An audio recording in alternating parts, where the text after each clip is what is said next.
Elizabeth Marvel, welcome to An Actor Despairs. How are you doing? Doing great, thanks. It's great to be here with you. I, I have to tell you this because you've changed my life without even knowing me. I I was in a really, really, really dark place. I discovered you in Burn after reading, and I loved your energy and your presence. And I've talked about this with Glenn Fleshler and David Costabile. You just have Oh, magnetic stillness that you're just like watching you. I feel like it's poetry. And in 2000, I think it was like 2015 was like when you were doing, I think, both House of Cards and Homeland, or it just finished House of Cards. uh-huh. And But yep. yeah, but I was I'm in recovery, and I'm an actor, as I told you as well, and I Hmm. was just in such a dark place with my consumption, and I was going to one-on-one, if you know what that is. And it's like a pay for play to meet casting directors Mm. or agents, and the feedback I'd always get is, "You're great, but tell me when you're in something." And I just kind of would like leave and drink, because I was just like, I'm never gonna get anywhere. And watching you work changed my life. Like, you're one of the greatest actresses in the world, Oh and I my mean that with gosh. every word of sincerity. Like, watching you just utter relaxation and total and complete embodiment of whatever respective character, you It's know? all a mirage. Yeah, it's true. It's great. But we're here to celebrate you today, and I want to learn more about you. I did a little dive. So you were born in LA and then grew up in Pennsylvania. That's right. Hmm. How was that? Were you in LA for a bit or no? No, no, no, no. We moved when I was two. So no, although we always returned every summer to California, so I hold Extended California. family roots? Exactly, Yeah. exactly, grandparents. So I have swam in that ocean every summer of my life, Wow. and I have a deep love of California. But yeah, I grew up in Pennsylvania, in the woods, in the country, Wow. in a really West small, West Coast or East well, Coast? no, eastern, Okay. southeastern Pennsylvania, in a very, very tiny, tiny rural town, which was awesome to grow up in and then awesome to leave. I can only imagine.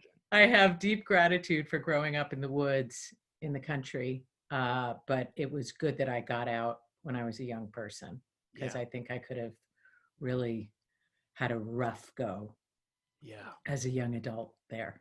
Yeah. Well, I mean, I'm so curious because you just are so great. Were your parents artists? Where No, no, my father was a salesman, Wow. and my mom was a homemaker, and she did a ton of volunteer work. So I have very early memories of being taken to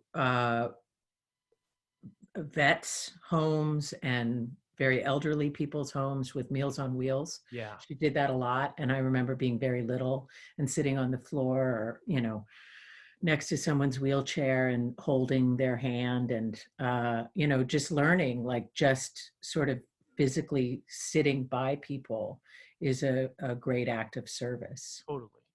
Airports are my place to do. Oh yeah, Yeah, yeah. That's sure. amazing. So talk to me. I mean, obviously having that kind of experience of I'm sure a multitude of characters. Where did the acting bug bite you, and when? It was quite, I am very much an accidental actor. No. Yes. You're I um always find this pretentious, but acting found you. You know what I mean? Yeah, I think you're right. I think that's right. I was always a visual arts person. That was my focus and my Painting interest. or photography? Yes, no, it was mainly metalwork, fiber, ceramics. That was my great interest for a period of time when I was a very young person. Yeah. I started taking, still life drawing classes when I was like 6. My mom took me to the Art Students League Yeah. where I lived, very young. So that was always sort of where I thought I was going. My dream was to go to Cooper Union or RISD. Oh, But God. I went to a boarding school for the arts, and I For studied high visual school? arts. Hmm. Were you It was involved? in Interlochen Arts Academy, and art was my major. And I got in a little bit of trouble there, which Oh, I won't go into, but oh, now I'm I, so curious. We'll talk. We'll get lunch but one day. very good. But long story short is I never finished my portfolio, and and also really did not like school. So when I sort of completed high school, more or less, I did not have my art portfolio to submit, and I ended up following the Grateful Dead for a while and kind of bumming around, and then I I landed. You're a deadhead? Oh, yes. Oh, Yes, I am. I love. And then I landed in London, and my mother was living in Sicily, and lots of things happened, and Wow. I ended up seeing a play that was one of those lightning bolt moments. You know, Which I'd one? seen Do it you was A remember? Touch of the Poet by Eugene O'Neill, Oh yeah. and I saw Vanessa Redgrave in it, Wow. and I was like, whatever she's doing is really interesting, and I want to learn about that. Yeah. And my high school had been a feeder school to Juilliard with music and dance. So I had heard of Juilliard, and I knew they had no academics, Yeah. that it was the only conservatory in the States. So I flew back and I auditioned, In New York. and in New York, and they almost didn't even let me audition, because like I knew nothing. I knew nothing. I'd done one play in my life in high school, and I didn't enjoy the experience. Wow. And um, so I was total blank slate, and I didn't prepare Shakespearean monologue. Wait, as someone who's done the Juilliard audition twice, explain this, because like even Glenn Fleshler and David Costabile, we talk about grad school. For you, that Uh-huh. would have been technically undergrad then. It was yeah, Yeah. it was my college experience. So talk to me about it. So for the non-actors listening, you have to usually get two contemporary pieces. Well, one classical, one contemporary. Well, now it's two. They make you do four. Oh, Yeah. oh, Yeah. that's not nice. No. Um, Well, apparently every well, year, Juilliard's, like depending upon who wins the Academy Award that year, like uh-huh. they're like I know for sure because I auditioned when you were on House of Cards, and people there were talking about you that like when someone who is an alumni, the audition rates are up to like 5,000 sometimes for 16 spots. Wow. Yeah, no, it's Yeah. bananas. Yeah. It's bananas.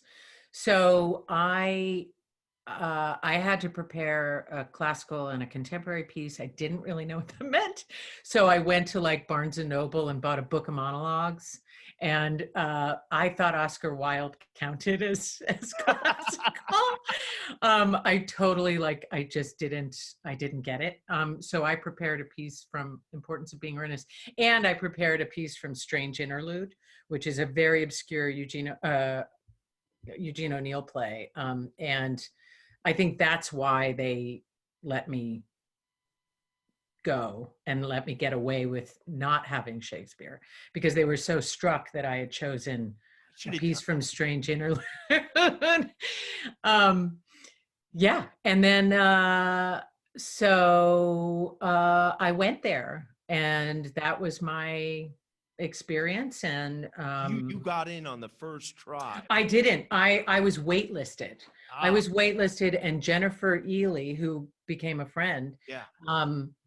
had the slot, and she gave it up to go to Central, I think, in London, because Oh, her yeah. mom was there, and I know and and so Old Vic and all those schools are just as alluring, you know. yeah, Yeah. absolutely. And her mom's Rosemary Harris, so her family was in London, and she wanted to go there. So so I took her slot, and I Can a friend assign it to like, hey, oh no, I was just oh, the first on the wait list. yeah, oh. So I when she didn't take it. So And what group number were you? 21. Wow. So was that Dallas Roberts then? No, it was me, Michael Stuhlbarg, Michael Hayden, Enid Wow. Graham. Yeah, yeah. It was all of some of the finest talent in the world. awesome. It was awesome. It was funny though, because my class was wonderful. They were awesome, but I was definitely, one of these things is not like the others in my class. Well, I think the great thing about being an artist is like there's nothing whatsoever wrong with sucking at something to get good at it. You know what I mean? Like Oh, I live by that. yeah, like I tried playing the piano and it came out and I was like, I got no rhythm, no timing, but I worked at it. You know? Yes, absolutely. Yeah. And my class definitely were all far more experienced than me. But also their interests were very different than mine as a collective. And Um, I bet their experience was different than you coming from visual very. arts, you know? Yeah, and Yeah. being on tour with the Grateful Dead, like Yeah. my head was in a very different place. And I immediately gravitated downtown to the Worcester group and La Mama and everything that was happening downtown. The best. And I was definitely alone in that. My class was very my class was very musical, like ridiculously talented in musical theater. And so there was a real focus on musical theater, which was amazing, but Yeah. it just wasn't my thing. Yeah. I loved being around it though, but I couldn't really participate that much. And I was sort of I was very deeply into Martha Clark and what she was doing. And I started working a lot with the dance department and Were these in the cut days? Sorry, I didn't mean to interrupt you. oh yeah, yeah, Yeah. yeah, yeah. So Yeah. I know what that's like. I mean, they got rid of it, thankfully, but But not when I was there. But yeah, I wore it so loosely. Like I found it all so fun and like I think the reason why I survived so well there was because I never really understood what a big deal it was. I didn't really get it, and so I didn't take it. I mean, I worked hard and I did yeah. take it seriously, but I didn't take it as seriously as I think I was supposed to. I think that's amazing. I'm not saying anyone take it not serious, but like, it's just like being on a date with someone, and if you're kind of not as like, oh my God, you end up doing better. You might enjoy yourself while you're doing it. Yeah. Yeah. So I used it for what I could get out of it, and I learned a massive amount. But I also, left what wasn't useful. And I didn't I remember in my fourth year, like everybody, especially the women, all started to drop weight like a wrestling team. Oh, It was joking. nuts. It was nuts. Yeah. And everyone was bleaching their teeth and changing their hair. And, I wasn't totally, because I was just this little funky dirtbag. So I did not participate in the beauty pageant that was happening around me. So, And uh, at Juilliard, you guys often work in conjunction with the playwriting department. Were there any? that was also, we were before that as well. That didn't. Yeah. So, I mean, well, I say that, I take it back because one of the greatest experiences I had at Juilliard was my last year, my fourth year. Tony Kushner gave us Angels in America to do while they were doing it on Broadway, while he was doing it on Broadway in George C. Wolfe's production. yeah. So we were doing it in tandem, and Tony would come to school and give us new sort of passages to work on Yeah. for our production to sort of just tinker. And then he'd take them uptown or, across downtown for the Broadway show. So we did work with Tony, and that was awesome. Yeah, I went to NYU and Oscar Eustace was my teacher, so he would come in and like flex, like, oh, it's my friend Tony. It's Totally. like, oh, you mean Tony Kushner? But then I'm curious because you said you did one play in high school and it was not a good experience. How did you go from that to being like? I'm sure you had thousands of scenes. I think you guys do a minimum of 2 productions each year. Mm. And so what was that like going from having one play under your belt to like, getting starring roles in juicy material? Was that something you really responded to? Yeah. Yeah. I was I was really fascinated by what I was learning. You know, it was all new to me, and it was all really interesting. And I really enjoyed it. And then when I was there, the head of the program was this gentleman named Michael Langham, who was a brilliant man and became my mentor. He sort of picked me from my class, and we would do one-on-one sessions on a regular basis up in his office on text. And it was like, sitting with Milton. Yeah. His mind was just Ron Van Loo puzzled. or something. Yeah, yeah, yeah, yeah. Yeah. Just, I mean, his understanding of verse was, I can't put it into words. And he just gave me all of this knowledge. He just shared it. And I don't know why Well, he picked me. he I have saw no what I see. idea. Yeah. Your greatness. But it was life-changing. And then he gave me my first job. When I finished school, I went straight to Stratford with him, and he cast me as Isabella in Measure for Measure in my first job. Yeah, and that was amazing. Talk to me about fourth year Elizabeth, going into this literally probably the most prestigious and hard to get into showcase in the world. Where was your head at, and like what were you, because I know that obviously a TV landscape is insane now, but that didn't exist then. What was your approach? Were you wanting to do film and TV, or were you like theater No, calling? theater. It was funny. I mean, I am not a good example of that process at all, because I got signed with an agent my third year.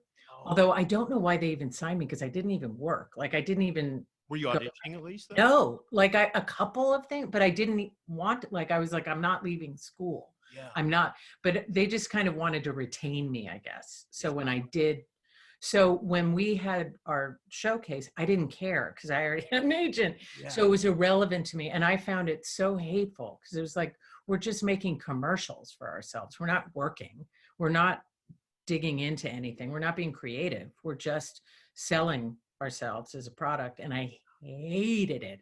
So I really, I think I did, I can't even remember what I did, but they were two totally inappropriate showcases that did not do anything. When I auditioned for Juilliard, I rapped because I thought it would be thinking out of the box. Yeah, there you go. There you go. Oscar Wilde didn't get me in. Yeah, I think I did I think I played Hamlet and Cowboy Mouth or something. Did not help my scene partners, but anyway.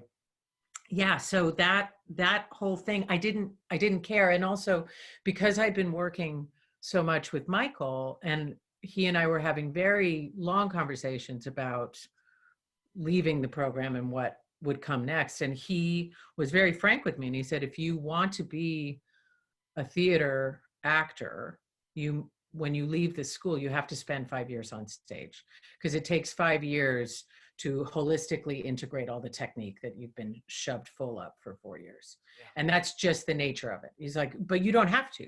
If you want to be a theater actor, you have to stay on stage for 5 years. Yeah. But you don't have to. Or you can go and, work in film and television. It's up to you. Yeah. And I felt very clear, because also at that time, you could rent an apartment out of the back of the Village Voice. You could hustle. And so what I did was I worked in the theater for 5 years, and I always was rehearsing something while performing something. I would just roll from one play to another. I worked regionally a lot, but when I was in New York, I was always doing one show right into another. Yeah. But I could always make rent. I could, hustle enough for groceries. You could live on a theater salary. Yeah. And I didn't have a family then. So deal about you could get a room in the Lower East Side for $500. Yeah. That New York is gone. Yeah, it is. Yeah. It is. It's true. So it was a time where I was able to make a commitment to the theater. I wanted to, and conditions were such that I could. And I'm eternally grateful that I did. Yeah. That's amazing. And then talk to me about this 5 years. Did you literally only do theater for 5 years? Yeah. I did a couple of little TV gigs just to make some extra cash here and there. But I was star. Yeah. like showing up on Law and Order for day, Or write a Yeah. message. Yeah. Yeah. I did some weird like HBO comedy stuff, just little gigs just to make rent a little easier, but I was always in a play. Yeah. So then what would you say, because I saw, I mean, I've seen so much of your television work. When did the switch happen for you that you're like, because I know you still do Broadway on occasion, and or maybe when you ever you can in your busy schedule, but when did the switch happen that like, okay, I really want to focus on, reoccurring or series regular, or did it just happen organically? No, nope. I had ignored it, avoided it, and then in my, like, I guess around 30, when I turned 30-ish, I was like, okay, now I want to make money. And it was very clear. Like I wanted money. I wanted to make money. And I wanted to learn about camera, because I was really ignorant about camera, and I'm a visual person. So I And those wanted to film schools don't understand. do a good job of. No, when I was at Yeah. Juilliard, it was non-existent, non-existent. And I wanted to understand frame and composition and, learn camera. So I never went out for pilot season. I was just like, don't even think of sending me out for it. I won't do it. And I hated it. And then finally I shut up and I was like, I'll do it. This year I'll do it. I'll go to LA. I'll do whatever it takes. And I bought the clothes and I put on the makeup, which I was terrible about. Like I made the commitment, and I got a series and ended up doing the series for 4 years. And it was in LA. Was this a CBS show?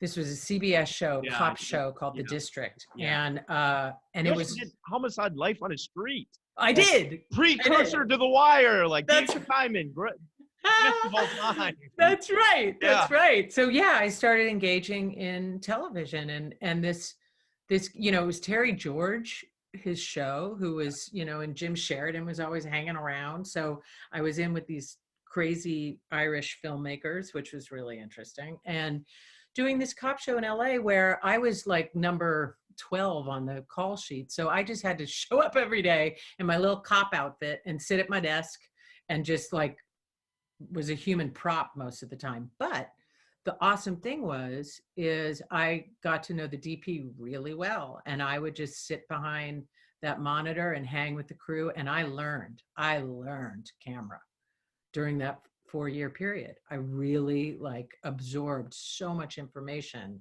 to understand what is happening in the frame, because as actors, it's so often, and not always, but a lot of actors don't tune into the frame that they're performing in. They're so involved in what's organically happening emotionally that they don't tune into the fact that it's a visual medium. Yeah. And that the only thing that matters is what the frame is. Yeah. Like in establishing wide, you cry on that, it doesn't matter, Sure doesn't. Yeah. Sure doesn't. But also what you want to be doing with your body. Yeah. In space or not, it's really important to understand the composition of a shot. I know you were working, but I know LA can be frustrating, traumatizing, and superficial, to say the least. How was it adjusting to that lifestyle? LA has always been really kind to me. Yeah. I love LA too. I don't mean to sound. No, I get it. Yeah. I think because I was working, the only time I've ever gone to LA in my life is to work or to do, some press thing. I've never gone to hustle for work, which must be so awful. Yeah. I can't imagine. But I've only been there working. When the work. And yep. And Yeah. so, and that's lovely. It's lovely to be there when you're working. It's beautiful. The beaches are great. People are nice. It's great. But you're not one of those servers at Starbucks, like, oh, can you take my headshot? Seriously, which must just be brutal. I did it for 6 months and I was like, I am getting out of here. Yeah. And I'll come back. One of my best friends is an actor named Shea Wiggum. Of course. And yes. Shay's like, That's dude, awesome. come back out here when the work brings you out here. And I'm That's right. you're right. Yeah. So then, Yeah. you know, I'm kind of probably skipping a few years, but I know you did other co-stars and reoccurring, but like, talk to me about Burn After Reading. That was kind of the first major movie you did, right? Yeah. I think that is right.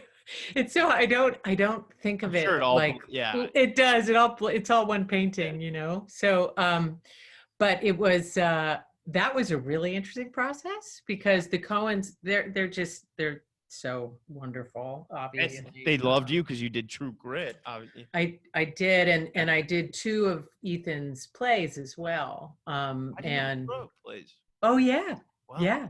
Yeah. He's a wonderful playwright. He's just a wonderful writer, and you know, and became a friend over time. But you know, it's funny when you work for them because you know, in what we do and in everything, there's always an asshole, and you know, there just doesn't need to be, and it makes such a big difference when there isn't. And those guys are great at vetting. They do a deep background check before they hire somebody. And so, and so, you know, they checked me out, and fortunately I had a good background. So they hired me. Tons of theater credits. That's right. So they hired me, and it was so cool. I mean, I remember my first day on set, I was in my trailer changing, and Fran, you know, came in and gave me a big hug and welcomed me to set, and like I think she brought me cookies. Like she was so dear and lovely and kind. And Brad Pitt, I mean, what I didn't deal with him. He and I never crossed. George Clooney was my husband, so I was with George. And then this is cool. You said, cool. And he was so lovely. He was awesome. And Tilda Swinton was with us, who love Tilda. Is I'm just an acolyte of hers. So anyway, it was great, and you know, working with those guys is so wonderful because when you get your sides for the day, you also get the storyboard, so everybody knows what the shots are. Oh, that's genius! Right? Yeah, that should be like a requirement, right? Prerequisite for every actor. That's right. Yeah. So you know what the shots are, you know what they're going to look like, you know what the frames are, and everyone gets home by dinner. So it was wonderful. And it's so great because the 2 of them sit behind the monitor. Ethan usually has a guitar, and they sit there and they watch. And if you see them doing this, you know, you've had a good take. You know, they don't overthink it. They don't over direct it. Joel is the one that talks to the actors, really. But you know, they take so much time before they hire you that when you're there, they kind of assume that you know what you're doing. Totally. And was it fun going from like a Coen Brothers comedy to like a Coen Brothers drama? You know? Oh yeah. I bet that must have been. You know, do they? I don't want to say differently, but do they have a different approach depending on the material? No. Wow. No, I can't say that they, you know, I think it's all one. It's maybe sort of, you know, there are tonal shifts, but the work is approached the same way. Well, I think, you know, for those listening, last night was the train wreck that was the presidential debate, and all I could think it wasn't a debate, man. It was just TV. That wasn't a debate. Oh, I didn't watch it, honestly. I made it an hour before I cut it off. In full honesty, I did not watch.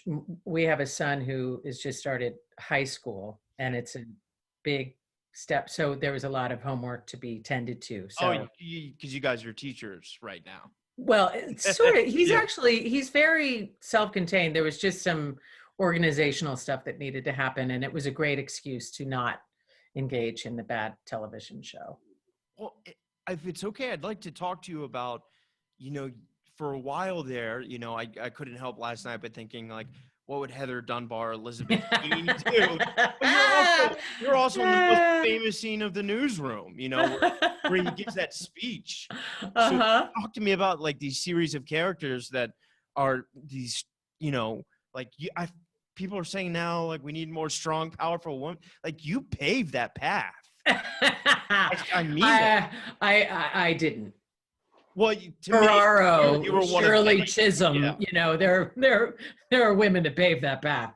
I just play it on TV, But you do. So, I guess what I mean is you do it so beautifully, and it's well, thank you. and And it, I do believe in the if you can see it, you can be it theory. yeah, And so I am proud and grateful that I've had the opportunity to represent women in politics in yeah. an intelligent way.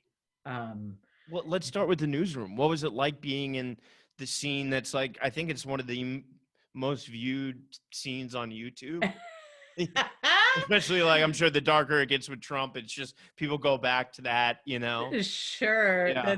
it's funny. You never know what it is when you're in it, when you're making it. Yeah. It's only afterwards that you can look back and go, "Oh, that was something." Yeah. When you're making it, you're just working. Yeah. So that day we were all just You, Jason working. Butler, Hunter, and Yeah. right? And David, my gosh, his name just went through the debate monitor, who was a famous director. Anyway, but yes, Jeff was needing all of our hands to hold to get through the fucking monster speech. But he's so lovely. He was great. It was a really fun day. And but we were just working. this was like 2011, and Mhm. one of my other closest friends is we met, how you were saying, like Michael Stuhlbarg. My freshman year at drama school was Rachel Brosnahan, and I'll never forget Oh, when she's such a lovely lady. she called me to go to dinner to like catch up, and I was like, let's do it. And I don't think she'll mind me saying this because she's going to do the show soon, but she was like, Ryan, I need your advice. And I was like, yeah, what's up? And she was like, there's this show that Netflix is doing. I was like, what? The fucking DVD company? And she's like, yeah, they're doing content. It's weird. But they want me to do the show with like Kevin Spacey, Bo Willimon, and David Fincher's directing. And I was like, that sounds like a dream. What's the problem? She's like, they want me to show my tits. And I was like, do it. This is the project I do it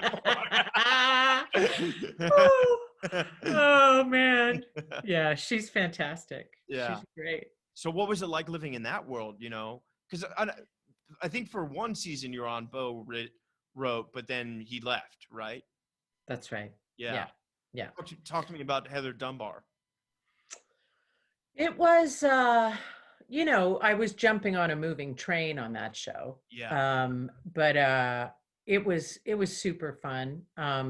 Issa Davis was my chief of staff, and so she was great to be with. Mahershala, before he, the canon thing happened. Totally. He was off by the time I came on. Oh, he was. Okay. I think he was. I never watch what I do, so I can't. I'm not a reliable narrator. You get sick too, like me? I just feel like it's not my business. I've made the thing, and then it's out of my control, and it goes to other people. So it's my husband and I are constantly like seeing each other on planes in movies. Like, oh my God, you were in that. Hey, Joker was on my JetBlue flight. There you go. Exactly. It's hilarious. Yeah. We forget. We go to see movies, and one of us will appear, and we'll be like, "Oh shit, we were in this movie." We love doing what we do. We do our job, and then what happens is not our business, really. Yeah. Well, for obvious reasons, I don't want to talk about it too much because of, but I'm curious, at that point, I imagine you had choices of like what was interesting to you. You went back and did a Broadway play, didn't you? Yes. I'm trying to think what I did between, I'm always sort of moving between theater and film and television. So I don't remember what, I'm sure I did. What did I do? I guess my question is like, what what was interesting to Elizabeth, the artist, at that point? Because you had these series regular credits, these huge movie credits. At that point, I'm sure you maybe not complete autonomy, but a little more like, this is what I'm interested in. What was appealing to you? No, honestly, man, there is no master plan. I do not sort of sit back and reflect on what is interesting. I just go where someone asked me to. I go with what's in front of me. I have just been really fucking lucky that what's in front of me is usually really smart people with really smart projects and interesting roles. I'm just lucky, but it's not because I have, some plan or something I'm trying to achieve. I just sort of go where I'm asked to go. You like to work. I like to work. Yeah. Yeah. And I like the work I get to do. I Yeah. feel really fortunate that what I'm asked to do, I'm interested in. Totally. Well, then let's move to another president. When Elizabeth Keene got created, that character, the thing that I love about you, and the reason that I this is a reoccurring theme on this podcast, the separation between good acting and great acting, where good actors, won't name them, but they can make a living playing their personality. And then the greats make such nuanced and defined choices. And you've done this like 3 or 4 times now, where you've come into a show that's already established with stars. And then I say this with love, like, you steal the show. I'm like, like it's a coup. I'm like, it's so hard to achieve that in television. Thank you. Well, I mean, I don't know, with Homeland, it was so interesting because I remember when I went to read for producers. Yeah. It was it wasn't an offer. Nope. Nope. They made me dance for that part. Yeah. They made me dance. And I almost didn't. I was like, come on now. Yeah, come on now. But I sucked it up and put on the makeup and had the meeting. And it was interesting though, because it was me and 2 other men who are well-known actors. So it was not gender centric. Yeah. It wasn't because I had Morgan Spector on the show, and I grew up in Richmond, Virginia. I know you guys did a season there. Yep. Yeah. Yep. Totally. Yeah. He's a lovely actor. He's awesome. So I say that insofar as just to say it was not a version of Hillary Clinton. It was just about the president, whatever person was going to be the president. It wasn't. I'm glad to hear you say that, because I think a lot of people assumed that was what they were trying to do, but I didn't see that. They weren't. Yeah. They were really just trying to find the right energy of a person, not gender. And it was a really interesting time to play that role. I remember like a couple of days after the election, I was on set with Martha Raddatz. Do you know who she is? She's very, very famous network journalist, 60 Minutes. She's one of those, you'd know her. And she's been around a long time and she's covered fucking everything. She's been in the field. She's amazing. And we were doing a scene where it was like, the president was being interviewed by Martha Raddatz. It was a very meta kind of deal. She was playing herself, doing a 60 Minutes interview. Oh, I remember that now. And it was such a mind fuck because the election had just happened. And we were like, what's happening? And so living in that territory at that moment in history was very interesting. And it was really hard to stay with Keene. I had to be really rigorous with myself because people so badly wanted a hero at that moment. They really wanted a hero. And that was not the story we were telling. It was a much more complicated person. It's a human story. People are flawed. They make mistakes, and then you come back around. And I think that, sorry, spoiler alert, but that scene where you get reinstated and then you decide to leave. I just thought it made me cry. I was like, God, are we ever going to live in a world where we have a president that's honorable? You know what I mean? Hmm. Like, That was a really interesting process. And I don't think Alex Ganza will mind me talking about it. But I really went to the mat over that because I was like, if I was a man, would you have me resign? Is it because I'm a woman that you're writing that I resign? oh, Because I really thought back about it. I was yeah, like, is this the story we want to tell at this moment? And what is motivating this story that we're telling? yeah, And it felt just to me initially, I needed more examination of that. yeah. And Optics. and also in my initial resignation that they wrote, there was no mention of gender. And I said, there is no way that the first female president is going to resign and leave gender unaddressed. That just offends. That's reductive.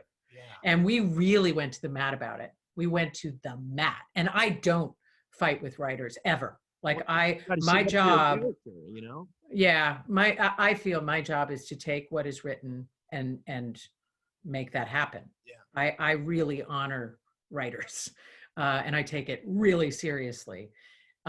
So when I do put on the brakes, it's it's very rare.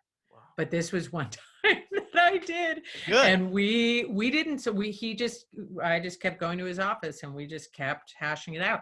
But he did end up writing something that I thought was fantastic. Yeah, it really was. That's amazing. And then, after that ended, I imagine you probably never want to play a president again. Well, now I play a demon. Yeah. So, and as it sounds like from the debates last night, that's exactly right. President to demon. They're all kind of in the same universe now. Some fucking hell. So true. Well, I'm curious, for the actors listening out there, what do you think makes for a great audition? Oh boy, I'll tell you. Who fucking knows? Yeah. I mean, Jesus Christ, who fucking knows? Yeah. But Sorry, I know that's a loaded question. I didn't. no, not at all. It's an important question. Yeah. It's what we do. I now, I'm 50 and I've been doing this a long time, so I don't really audition anymore. Yeah. But I have for decades. Yeah. So what I always did is the same thing I always do when I'm working, especially when I'm doing a play, but same on set. I give myself a task. I give myself something that I want to work on while I'm working. And it's very specific, something that I'm pursuing. So an audition is just a period for me to do some work. Yeah. And other people are watching it. So that's how I treat an audition, is an opportunity to take a little technical thing that I want to tinker with and work on it. Yeah. What and now, in this, I mean, it's only exponentially gotten crazier with, like there's a Pret Coffee. I mean, I'm sure they're going to do content soon. Everyone's doing it, in this kind of like multi-saturated environment. What has been interesting to you as Elizabeth, the artist, actress? I'm in what way? Like what now, that you have all these accolades and all these credentials, like what are you still just looking to work, or do you have, like certain things that you want to play that you? Well, I'll tell you several things. I do feel like we're in the midst of a massive and radical paradigm shift. I do feel like when this great pause ends, we will not return to where we were before it. I feel like everything is shifting and is going to be very different a year from now, including content. I think content has gotten very artisanal, and that's going to stop. I think what performance means is going to transform. I don't know into what, but I feel like we're in the midst of a great transformation in all ways, and we can't really see what it is yet. I find that frightening and really exciting and absolutely necessary. I feel much more serious about finding ways to be of service in my work, which has always been important, but not primary. And now it feels much more central. I think something that is really important to me in the theater, a drum I've been beating for a while, is, I want to play Hickey in Iceman Cometh. I want to play Willie Loman. Yeah. And there's no reason why I shouldn't, because the stage is, You'd be a great Willie Loman. I think I would. Yeah. But it's, you know, I'll the be your stage, happy. perfect. We got it. Half the show. Yeah. But you know, the stage is a magic space, and you are whatever you say you are. So why the fuck are we still doing television on stage? I don't understand it. I don't know why we're stuck in it. And but I do feel like that's going to transform as well. So yeah. Oh, and then, you know, the other thing too is now I can be a little more thoughtful about what, you know, your question, what is interesting to me, and it's really artists, you know, there are artists that I'm interested in being in conversation with, that I want to engage with. So yeah, I'm definitely like one, well, there are so many filmmakers that are really interesting to me that are doing Can amazing you work. I'm not saying to say those, but can you mention anything that's next for you that, you know, maybe isn't on IMDb, or if not, it's cool, you know?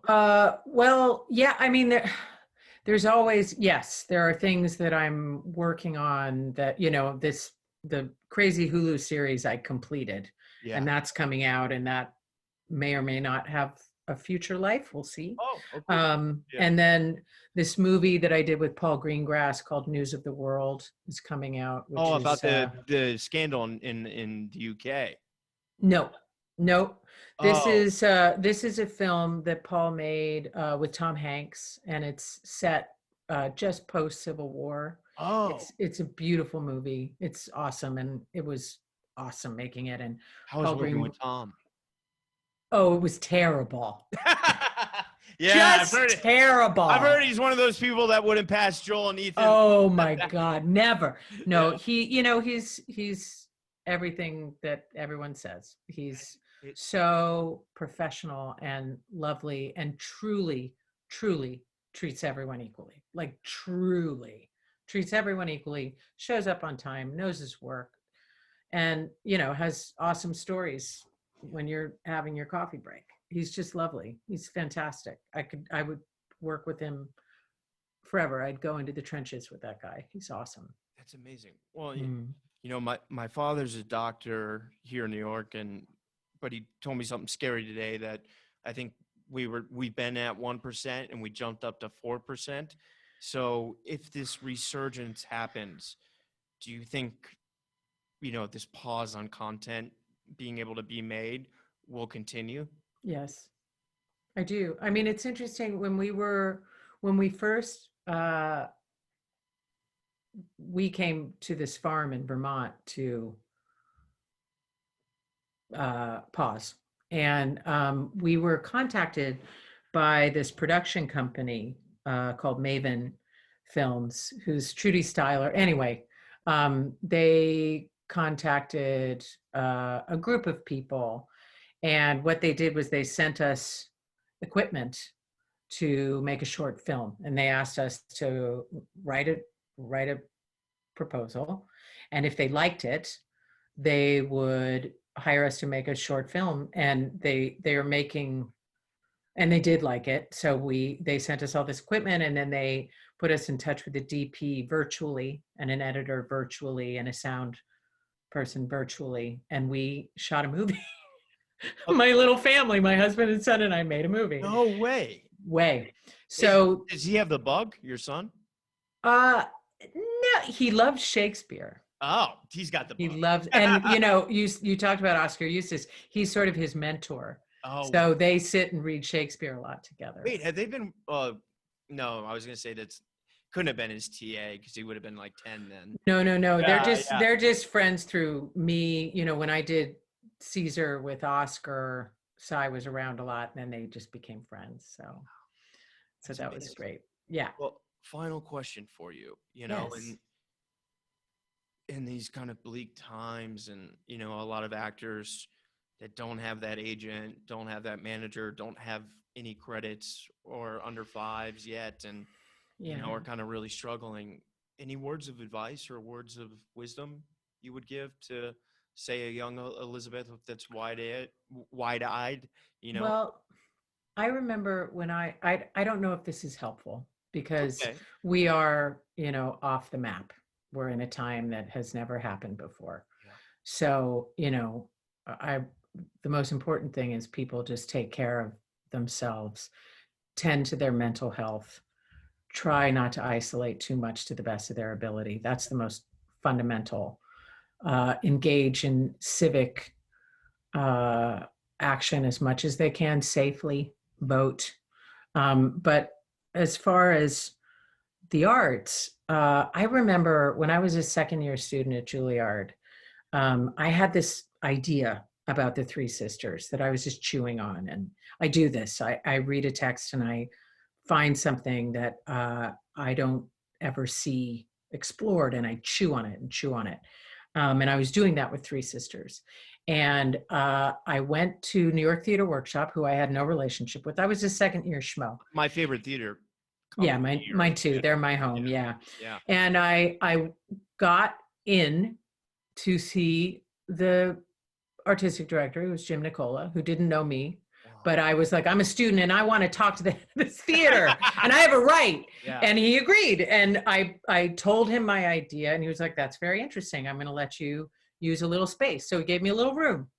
And then I weaseled Andre Gregory and Mark Wing Davey and Cherry Jones and Mary Schultz. I wrangled these people's phone numbers. I just hustled. And then I called and got them and pitched them my idea. Anyway, long story short, these people ended up doing a day with me working on this play because everybody responds to a good idea. It doesn't matter where it comes from. It doesn't matter who you are. If it's a good idea, people will respond. So don't be afraid of the depth of your idea. Really, what is uniquely you is what will succeed. What is unique to you, what is unique to your thinking is what will prevail. So beautiful. Could cry. Actor. But Elizabeth Marvel, I got so much love and admiration and respect for you. You're one of the finest, and I hope that when this chaos descends and the near future, you Bill and I can grab a cup of coffee sometime. That would be great. I can be that kid picking your brain. Bet. That would be great. We'll meet up in Brooklyn. Yeah. Have some coffee. Yeah. Take some mushroom. I'm just kidding. But seriously, thank you for coming on. It means the world to me. And thank you for giving back to all the people listening, and I appreciate your sincerity and thank you for inspiring me. You saved my life, and I mean that. And that's the power of great artists. Well, thanks, man. You saved your life, but thank you. Yeah. I'm happy that I was useful. You were.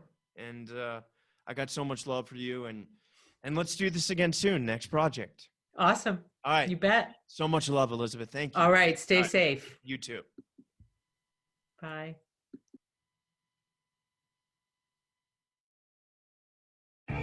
I am thrilled to announce that An Actor Despairs is partnering with a wonderful CBD company called Kind Farms.